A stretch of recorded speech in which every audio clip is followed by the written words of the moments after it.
I'm Kyle Malnati, your host of the Calibrate Real Estate Podcast. At Calibrate, we exist to help people create generational wealth through real estate. My personal mission is to encourage, empower, and educate you by sharing best practices from business leaders that are proven winners. Broadcasting from the Mile High City, thank you for tuning in to another episode of the Calibrate Real Estate Podcast. Our guest expert today, Nik Boone, a man after my own heart. He was a 30 under 30 honoree this past year. And as we're getting prepped for the show, I shared with Nik, what a bummer what a great accolade, but a bummer to have it happen right at the heart of COVID. For those of you that don't know, but maybe aspire to be a National Association of Realtors 30 under 30, the way the application process works is everybody's got to hustle to get their applications in. It's like 15 college style essay questions. They're always turned in right at the beginning of the year, so in January.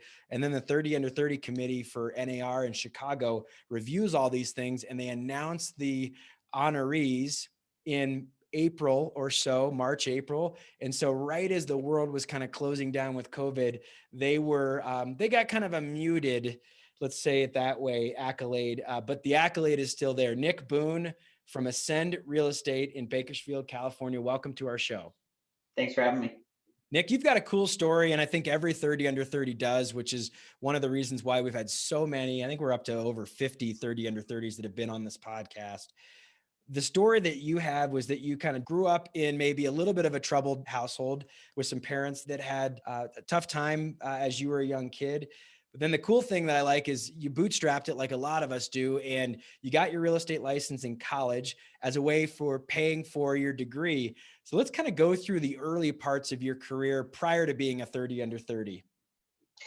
Yeah, so I actually got my license at 18. I took it the day after Halloween, and I drove down to San Diego to visit a buddy that went to San Diego State. Actually ended up partying all night, and I took my test like with 2 hours of sleep and ended up passing. So when my best man, he did the speech for my wedding, he commented and made a bunch of jokes. He's like, not like it was a pivotal moment in your life to pass the test or anything like that. And so that's actually how I got started. I was going to college. I took the trip down there and then passed it, and then came back and continued to go through college, working from 19 with no other job to full-time college and then full-time real estate. What a cool story. Taking the test a little bit tired and probably a little bit hungover, and Yeah.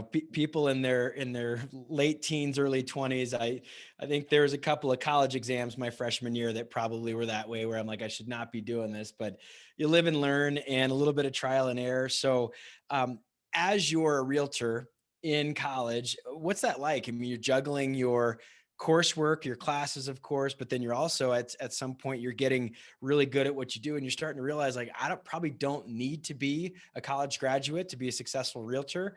But you still, kind of go through that process and say it's worthwhile to work towards the degree. What was that like as you're starting to get really successful in real estate, but then also still in college and trying to finish that out?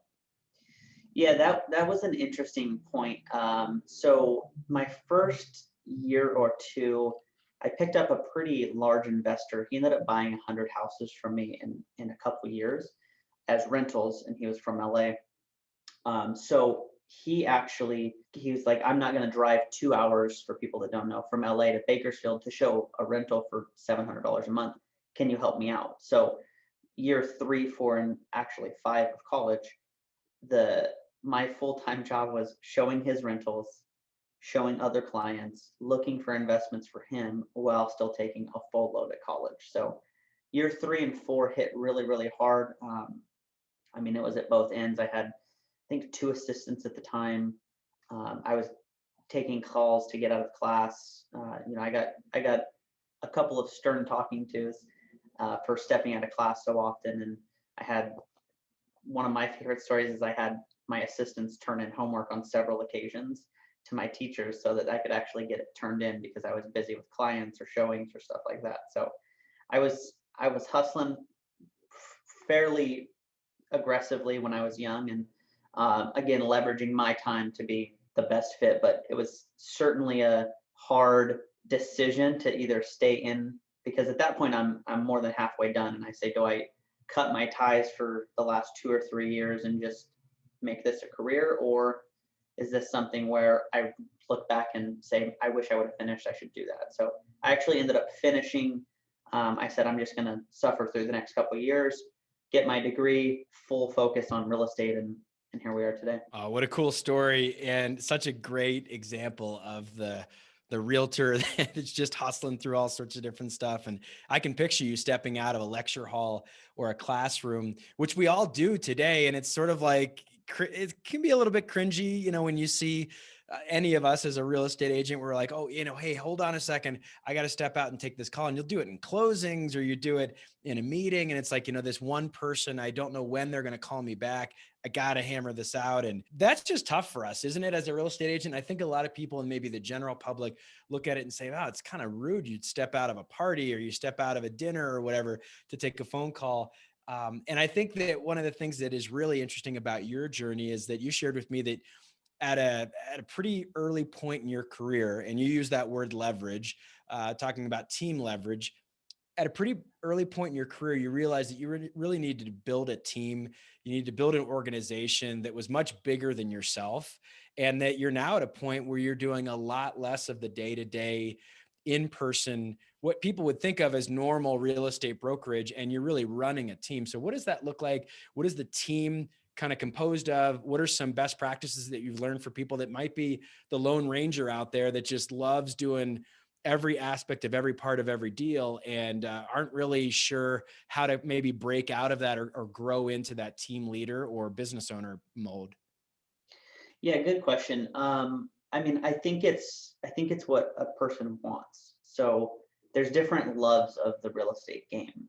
Nobody loves getting a 9 o'clock phone call from a buyer, or, there's certain things that most people just don't love, but some people love being in the day-to-day weeds. They love knowing every piece of paperwork that goes on a file, and that's, in my opinion, not wrong. It's why you do it. It's how you do it.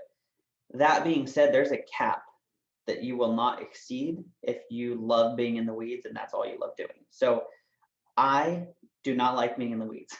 I, I hate doing it. My love for the business is honestly getting the deal negotiated between both parties. Once the deal signed in escrow, the fizzle fades away from me, and I'm on to the next deal to try to get a deal going. Whether that's getting creative, whether that's trying to sweet talk the listing agent, or get something better for my seller. It doesn't really matter to me as long as the deal is getting done, and that's my real excitement for it, is the negotiating, the deal making, getting kind of creative of certain stuff, and getting those done. The inspections, the disclosures, all that stuff's really kind of a necessity. It's not like oh, I get to do disclosures now, this is great. so so I really hone in on what I'm great at, and that's truthfully, my strong suit is negotiating deals. And I look at it as, I'm not selling houses, I'm selling people to use me for their houses. So if that's all I'm doing all day, that's what I'm great at, that's what I can do, and that's what I can focus on. Yeah, you're selling a process, you're selling an experience. And if you think about Starbucks as an example, is a great, national brand, global brand, frankly, if you think about it.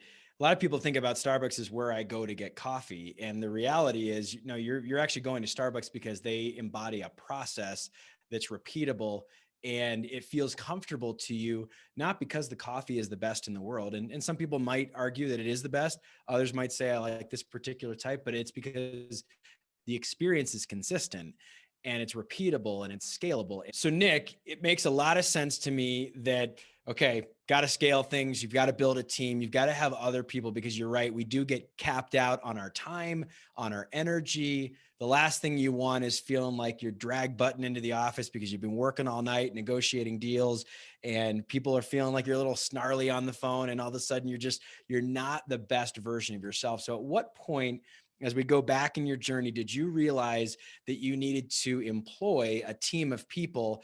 And sort of what was that tipping point? Could have been a good scenario or a bad scenario where, like, out of necessity, I've got to build an organization of people that are larger than myself. So I did that, going back to that first big investor that I picked up from LA.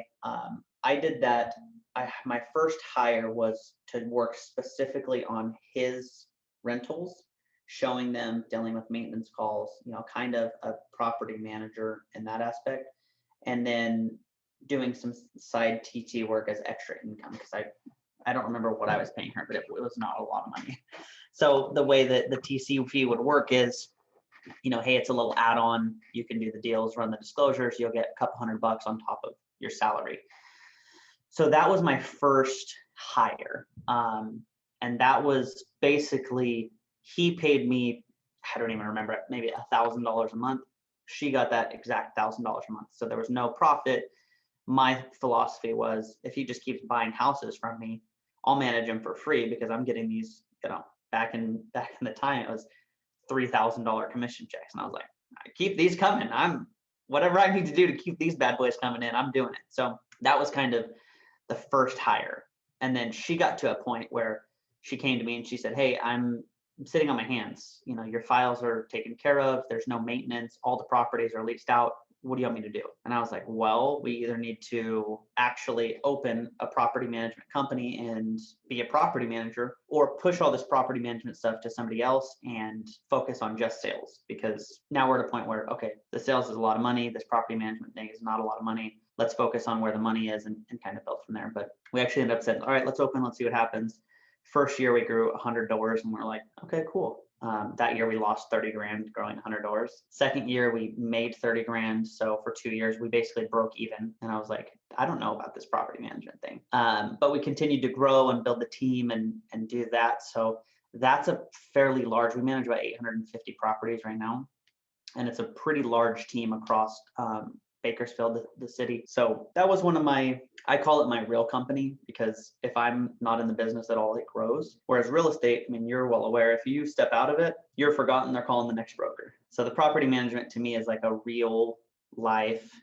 A lot of customers, clients don't know who I am in the business. They have their contact, they have their process, and that's all kind of done at a high level. And then the sales, again, I'm just focusing on the negotiations. And then once the escrow comes in, I have a contract to close person. So Nik, you're a man after my own heart. I love when I get to talk to people, especially in our 30 under 30 crew, that have a heart for being in the investment oriented part of the business, have a heart for being in the rental property business. Because as real estate agents, that's our pension plan, right? We don't work for some big company. Most of us don't. And we don't have a 401k or retirement unless you set that up yourself. And so I love the fact that you found a way, and some of it was by necessity, right? You've got this big client from LA that's like, I'm not driving up to Bakersfield. And I've been to Bakersfield before. I love it. It's what I like to call, and I see these types of cities all over the US when I go traveling. It's one of these big little towns, right? You get to Bakersfield and you're like, man, this feels, and a lot of it's the rural or agricultural aspect of it, but it's obviously, it's a bigger city, but you feel small town dynamics. And so I think that there's some really cool elements in that. But let's talk about property management. Let's talk about the investment journey. At Calibrate Real Estate, one of the things in our intro and our actual mission is that at Calibrate, we exist to help people create generational wealth through real estate. That's our mission. And it's the heart of whether you're buying a house as your first personal residence or you're buying some rental properties. Real estate is a great way to invest. And so what are some tips that you'd have for our audience, for maybe the realtor out there that hasn't bought a rental property yet, that hasn't bought an investment property, on ways that they can, maybe get encouraged by someone who's a few steps ahead in the journey about what things that the blessings of a rental property, but then also some things, because you've been there, you've done that, you've built a management company, some of the traps, some of the snares to be aware of with owning rental property as well. So any of that speak to you as you might talk to someone who's embarking on that journey about investing in real estate? Yeah, so at this point, and it's going to sound crazy, I don't think I've said it out loud, but I have 25 units in Bakersfield that I own personally. And my goal, a very short period ago, was to have 10. So to be, 2.5 over that, it's crazy. So I think, I've heard the saying a lot, the first million is the hardest to get, and then it goes from there. I think it's the same in rentals. The first one is the scariest, the hardest. You're dumping a lot of money on, you could dump $30, $40, $50,000 to make $500, $600 a month. I mean, it's not this lavish, crazy, you're not going to retire on $600 a month, but $600 times 25 a month, now you're talking about a sizable return. My two claim to fame is leveraging my time and compound interest. So I learned those really, really quickly. And I thought, even if I'm doing very mediocre investments, as early as I'm starting, those are going to compound to bigger and bigger and bigger. And then by the time I'm 30, I'm going to have, X number. So it stayed pretty true. So I would just say, start younger versus waiting for that perfect deal, because in 20 years, I mean, real estate pretty universally is probably going to be more expensive. Maybe we'll have a lull, maybe it'll go down and up, but if we're looking back in 20 years across most of the nation, I would say you're gonna be like, oh my God, you got it for that price? That's crazy. So that with equity and return on your investment, I mean, all of that just compounds year over year and allows you to do more and more investments. And that $600 a month now is funding your second investment. So you take one investment and turn it to another one. You're talking astronomical returns. It's great advice. And I think if I caught the journey correctly, because of this client that said, look, I need your help here, you started the management company maybe before you really started to scale your own personal investments. Does that sound right? Yeah. So doing it for someone else there, obviously you said it didn't really work from a break-even standpoint until year two. But what are some things that you learned from being a management company for someone else versus some things that you do in your own personal practice? And where I'm going with that is, in the apartment business here in Denver, I always share with my clients, especially the owner operators, that no one can manage a property the way that you do as the owner. It's very difficult.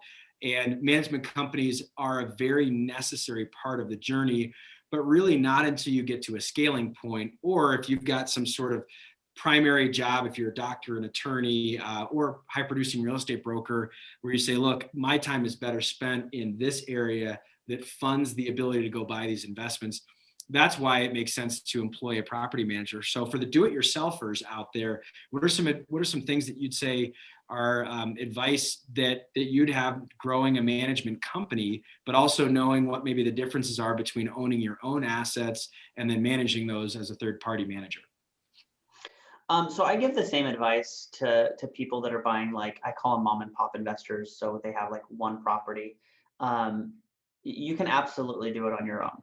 Managing a property is not rocket scientist. And I tell people, if I can do it, I have 100% confidence you can do it, because it's not tough. If a toilet leaks, call a plumber. I mean, it's very self-explanatory. That being said, my life philosophy is leveraging your time. So my time is not best used calling a plumber. I will pay somebody $100 a month for, if that issue comes in, to deal with that issue. Same thing with having employees, same thing with having a property manager. You hire the expert to do the expert's work. I'm an expert in my field, and people pay me for that even comfort. So if I go to court, I can absolutely represent myself. I don't know the laws as well as an attorney. So I kind of defer to that belief method.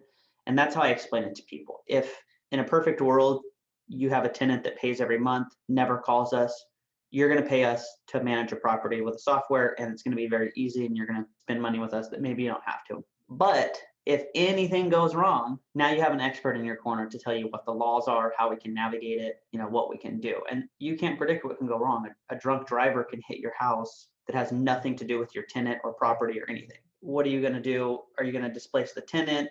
What's the law on, there's a million different scenarios like that I tell people, and it kind of paints a clearer picture that, yeah, maybe months we're going to be getting income on things that we don't do, but certainly there are months that come along that, okay, now we're earning our keep. I love it. I think it's one of those things that, like you said at the very beginning, people are often more reluctant to invest because they get in their head about how difficult it's going to be, or how can I do this, or how could I grow wealth? And really, when you're in the business like you and I are, where you're working with investors, it's really not that hard. You just have to commit to a process, and you've got to do it over and over again. And it's that wash, rinse, repeat. I mean, it's pretty simple, but you do have to commit to it. Yeah, I think we're in a unique situation too, where we get to see those investments and returns. And I mean, you see people with much more money than I have investing in apartments and properties, and it starts to become clear, like, okay, this is what wealthy people are doing. I need to be doing this. Yeah, and it's a simple program, right? I mean, it's buy a house a year. There's a famous thought leader in our world here in real estate named Larry Kendall that's when he talks to people at the group, his company in Fort Collins, or when he talks to people in his Ninja Selling installs, which I think a lot of people now know Larry from Ninja Selling. He just says, look, this business is really easy. Sell a bunch of houses, work on your sphere of influence, but make sure that you buy one rental property a year for yourself. Yep. And in 20 years, all of a sudden, you can choose whether you want to continue doing real estate brokerage or not. And it's a pretty easy business.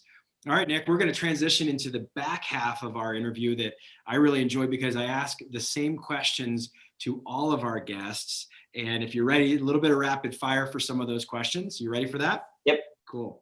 All right, so Nick, as an owner of a real estate brokerage and property management company, I think you've probably learned some things about how you need to approach your day-to-day business, right?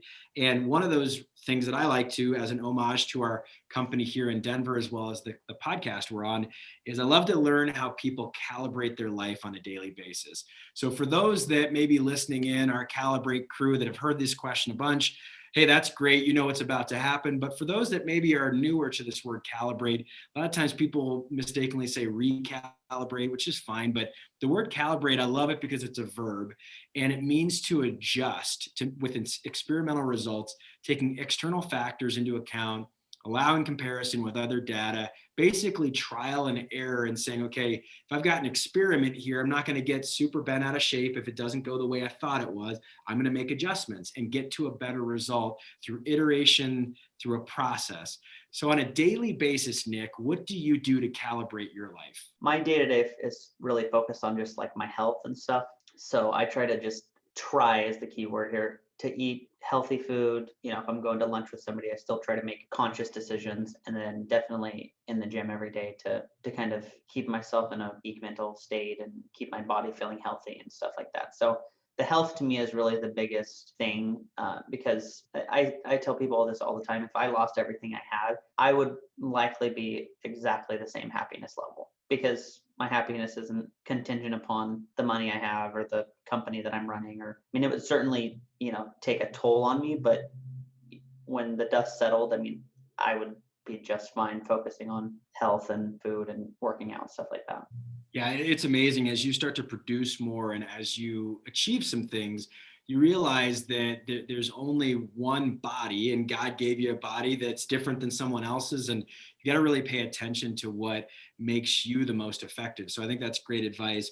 Maybe a different way of asking the same question, and this is a question I've asked a lot of our guests, Nick, is that calibrate's kind of a tough word for people when they're in the middle of experiencing what some would say is failure, right? The experimental results means that not every experiment's going to work out the way that you thought. And so I think that people will look at yourself and say, man, 30 under 30, not even 30 yet. He's still in his late 20s, owns his brokerage company, manages all these rentals, owns rentals of his own. I mean, this guy's on a mountaintop. And the reality is that didn't happen overnight. You didn't land on the mountaintop. You weren't heli dropped there, using the Colorado skiing example. You had to trek up there, and there was probably a lot of things that didn't work out, and you learned some things through failure. So if you could take us back to maybe a moment, maybe a few years ago where you had this opportunity born out of failure or something that didn't work out. You talk about the $30,000 in that first year of management where you're like, well, this is a loss leader, right, for this client. What are some things that you've learned through failure?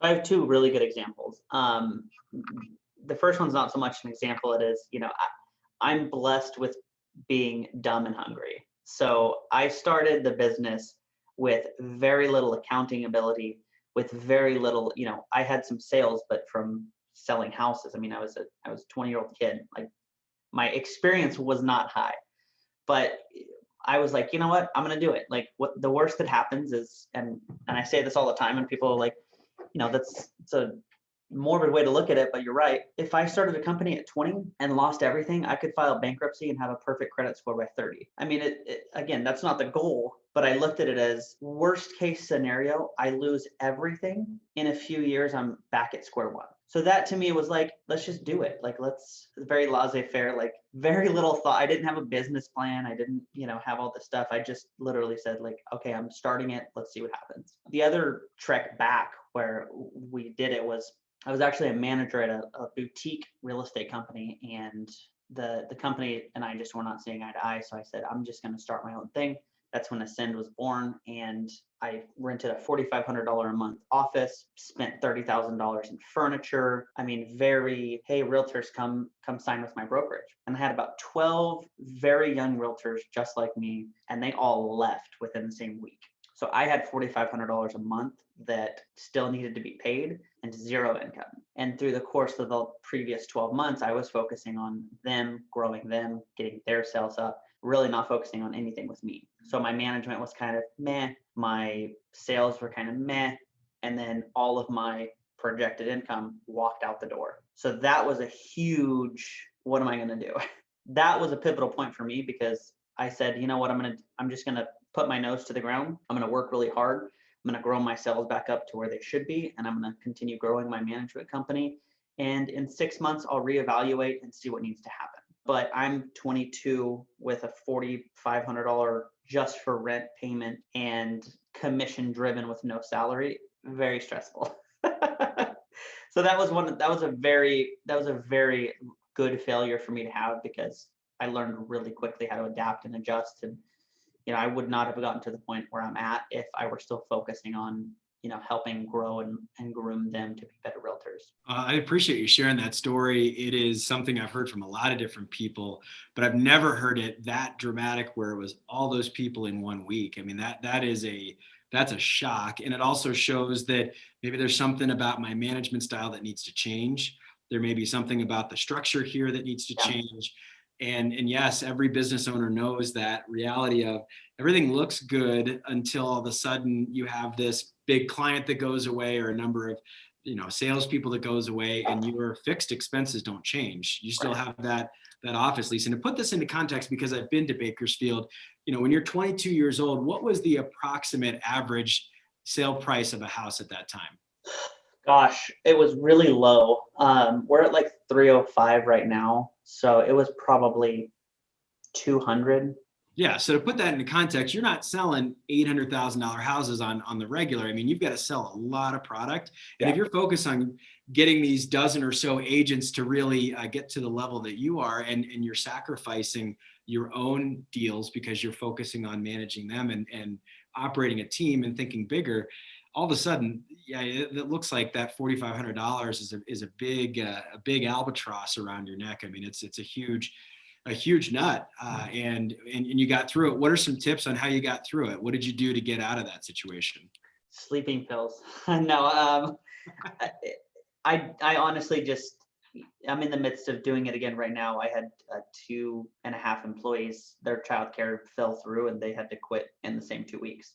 Nothing like that's happened since the story that I told you, or since now. I'm working 12.5-hour days right now in the office, just plugging away, getting our processes more dialed in, kind of doing the bootstrap method again, and being in the weeds right now, which again, I don't like being in, but I do it. So one, they can see that I'm doing it. They know that, hey, this business means a lot to me. I'm going to be working in it until it's perfected. And two, I don't mind doing hard work. And it's, people not in real estate are like, hard work, and, go out on the oil fields. But a 12-hour day is a 12-hour day anywhere. And it's not always a fun 12-hour day. So it's something where there's work that needs to get done. And now is the time where I'm still 29 and I can still sacrifice time and get it to where I want it to be. So if I need to work 12 hours days now to in 3 months be able to golf anytime I want to, those are the sacrifices I'm going to make now for that future. It's a good reminder. I think of the older adage of new levels, new devils. And I think of and this is very intentional, our logo at Calibrate is right over my shoulder. And there is this appropriate, you get to this next level, and then there's some learning, there's this pause. So yes, you want the trajectory to be upward and to the right. You want it to look better each year, but there's going to be some times you've got to stop. You've got to reevaluate what works. You've got to lead by example, which is definitely something I heard in that answer. And it's all great advice for someone that may feel like they're in that spot where they're sort of plateauing before they make that next rise in their career. All right, Nick, my next question is one that I've asked the longest, and it actually was an entire presentation to your Association of Realtors, the Bakersfield Association of Realtors. I was hired to do this Dear Younger Me presentation. And the concept of Dear Younger Me actually comes from a song that I really like, where the writer of the song is writing a letter to themselves after they've lived some life. And I've dubbed it as the advice you wish you knew when you're 22. Number one, because it rhymes, but number two, because most of us got into the industry in kind of our late teens, early 20s, very rarely in the 30 under 30 crew. It's hard to have a lot of success if you got in at 29. It's very rare to have that be, the one hit wonder, the one year that you go. It's usually building up over the course of a decade in your 20s. And that's the irony of the 30 under 30 accolade is you've got a lot of 29-year-olds or 28-year-olds that have been in the industry for 8 years. And so it's like, wow, they're so young, they're so youthful. But the reality is we've been hustling and make it happen.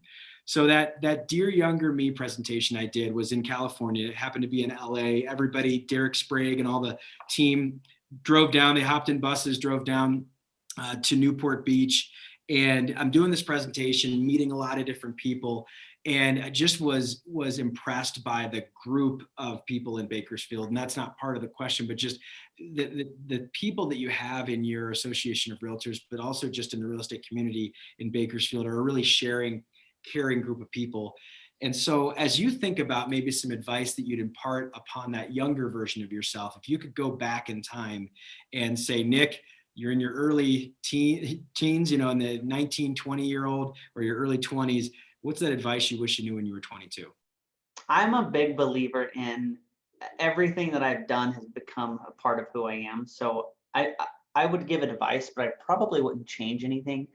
My advice would probably be just do it. I mean, I know it's not glamorous or catchy, but it's, take the leap, take the plunge. And if there's something where you're like, this is crazy. I mean, again, you're young and you have the benefit of being young and the ability to fail a lot really fast. So fail as quickly as possible so you can get up and, get moving again. Yeah, you said it earlier in one of your other answers. And again, and I want to accentuate on this point, I think of the great line from the Broadway production Hamilton, where, don't discount being young, scrappy, and hungry, right? Yeah. That is the recipe for success. And having met with, and I can't wait to actually have you be a part of one of these reunions, but having met with literally hundreds of 30 under 30s, almost every single one of us say, you know what, I just outworked everybody. I just out hustled. I just outdid whatever. And I didn't think a whole lot about the plan. And that was the other thing that you had shared, Yeah. that I think a lot of people that are aspiring to own a business or create a brand or do whatever, overthink it to the point, and I did it for a few years where I would ponder it and marinate on it. And it's like, you know what, just do it. Because there's so many people, and I experienced this with a bit of an evacuation from my company in the early years, where there's so many people like, I don't feel like you quite know what the plan is yet. And I often would say, well, I feel, I'm kind of building the plane as it's taken off the runway here. And there is something to that in the entrepreneurial experience that is really important, is really impactful. So I completely agree with you. And I think if you share some of those examples, it makes more sense, because at some point someone says, well, of course, that makes so much sense to just get started. But how do I get started, or why did you get started? And the answer is because actually that step of starting is the most important, than thinking it over, analysis by paralysis, or paralysis by analysis, I should say. It's just, I think that's the biggest trap that people fall into, is just not getting started. Yeah, I agree. And I know we have a million different, lines that we've heard throughout the years. One of the ones I heard was, a great idea is worth nothing. The implementation of that idea is worth millions of dollars. It's the same thing. It's buying your first rental is the hardest. Starting the business is the hardest. Getting into the mindset of this is what I'm doing, and then actually doing it is the hardest. Because actually doing it, once you're in it, you're like, okay, not so bad. If I told 20-year-old me, what my overhead is today, I would need new underwear. It's you grow and you add things on and you get to new levels naturally and through the need of it. It's not, I didn't go from, hey, I got my license, to, oh, here's a cool brokerage, that's awesome. Tons of failures, and I know we don't have a lot of time to go over most of them, but certainly my share of failures that I learned from, and now I know the right things to do. So Yeah, that's the biggest key with anything that doesn't work out the way you think is it's not necessarily the result, it's what you do after. yeah, The learning that you go through. And my mentor, who was a 30 under 30 also before I was, he would say that, hey, we had a learning experience today. And I'm still, 15 years later, I'm going over to his house tonight for dinner with my wife and kids. And he's a relative of ours, but is a titan in the Denver real estate community, and he would just constantly say, "What'd you learn today? What'd you learn today? yeah, What mistakes did you make? Let's call those learning experiences." And I think that's really taking failure and not making it an F word, and making that experience understandable, that it's going to be a natural part of the process, but it's what you do after things don't work out that are far more important than what led to the issue. I think it's the dissecting it, the understanding it, making sure you learn from it and create a scenario for making that failure profitable, which the great book by John C. Maxwell, Failing Forward, is all about that. It's not that will you fail or not fail, you are going to. It's what you do with that and how you profit from it afterwards. yep. All right, so final question, Nick. This is actually sort of an extension of the last question. So when I asked the Dear Younger Me question to my career coach, who was part of episode 5, we're now way over 160 episodes. When I asked Chris Oakley that question, Chris shared with me that he was part of a mentoring group in his 20s. And that mentoring group had everybody read a book by Andy Stanley called The Principle of the Path. And in The Principle of the Path, Andy Stanley has his reader write their own obituary. Now, writing an obituary seems maybe more like a newspaper columnist, someone that doesn't really know you super well. And it was really interesting because when Chris shared that he did that, he lived on mission for the next decade. He felt like that gave him such clarity to actually go through that exercise of writing his own obituary.